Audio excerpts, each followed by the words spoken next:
Aakif, welcome. It's a pleasure to have you here. Thank you. I think Convergence Center for Policy Resolution, an absolutely wonderful job that you guys are doing.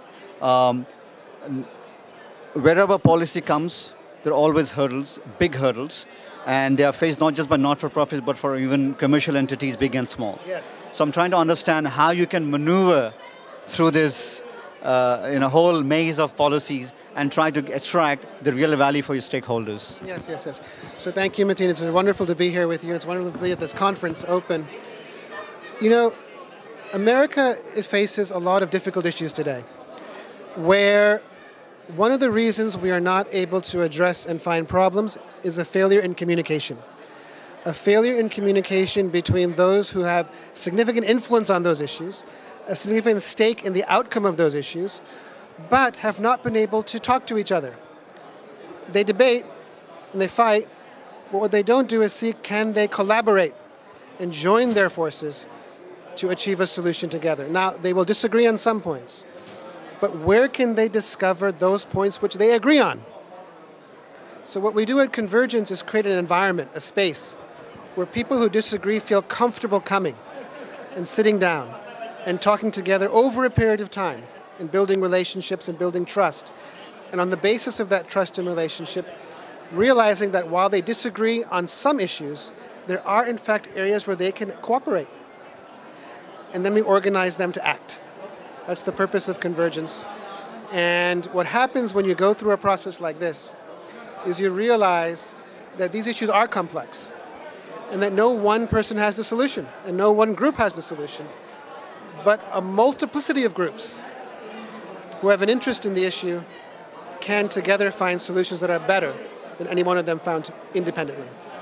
So do you think because the interests at some level are aligned, the numbers help you get through the process of getting the policies approved? It's less about the numbers, it's more about the creative tension of those who disagree, allowing to have the space to yield answers that may not have been visible prior, to yield a level of thinking and insight that may not have been visible prior because the pressure wasn't provided in a constructive way. So when you bring people together who come from different points of view, who may have different incentives, who may have different constituencies they represent, the one thing they share in common is they care about that question. They care about immigration. They care about education of our kids. They care about health insurance, but they see it differently. When you put them in a room, they realize that the way they see it can have a complementary influence on the way someone else sees it. And it may trigger new ways of thinking, new ideas. And then you have to capture those ideas and understand how do you convert those into action. And that's a slow process. So the trick is how do you stay together as a group long enough for those real benefits to accrue. So let's spend a minute on your stakeholders, the actual beneficiaries. Yeah. So for example, when we have the relevant project for this group is an international project. It's called the U.S.-Pakistan Leaders Forum. And this is an initiative that brings together leaders from the United States, Americans outside of government, with leaders in Pakistan outside of government.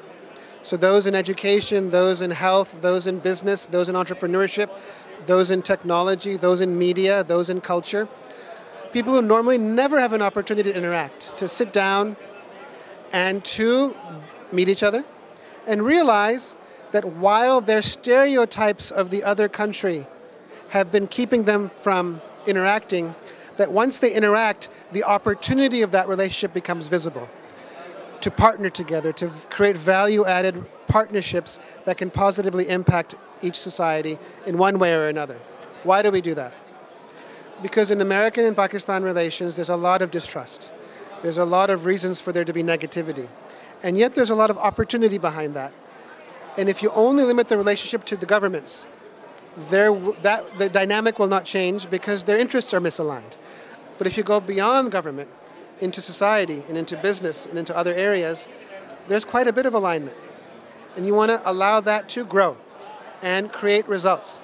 And over time, those folks, those individuals, those groups, if they over time have a chance to succeed in cooperative ventures, become voices and champions for a more cooperative relationship. And they can put influence on their friends in Congress and friends in Parliament to begin to steer the conversation into a more constructive arena. But one of the challenges is when you have people supporting your causes, they have their own agendas, which may not always be aligned to your particular cause at any given time. How do you then try to balance what is good for the initiative and what the agenda is being pushed on? Look, every group exists for a purpose, whether you're a corporation or an interest group or a foundation or an advocacy group. Whoever you represent those points of view. Having said that, people are people. And beneath their positions, they also have a set of values. And when you allow those values to express, the humanity of each person comes out. And on the values that they share, you realize, I'm not that different from you. I may disagree on the way to get to a solution, but I'm not that different from you on the values that I aspire to live by and also contribute my value, my skill set to the work that I do. So you have to get to values and then build the relationship there. There is where trust begins to form. What happens then?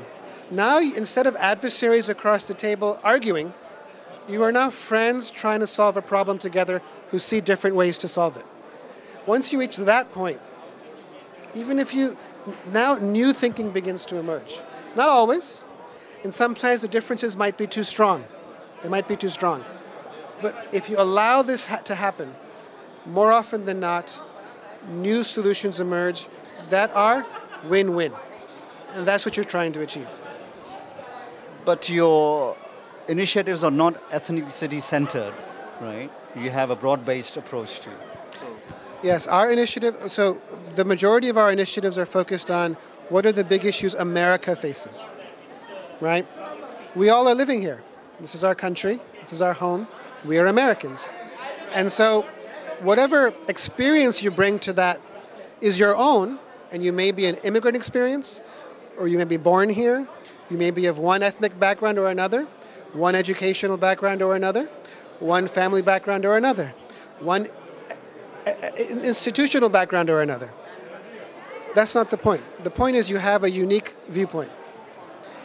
And if there's a way to harness your viewpoint with others who have a similar stake in the issue you all care about, we all care about as Americans, that is how we're going to move the country forward. It's been a pleasure talking to you. Thank you. Thank you, Mateen. It's a pleasure.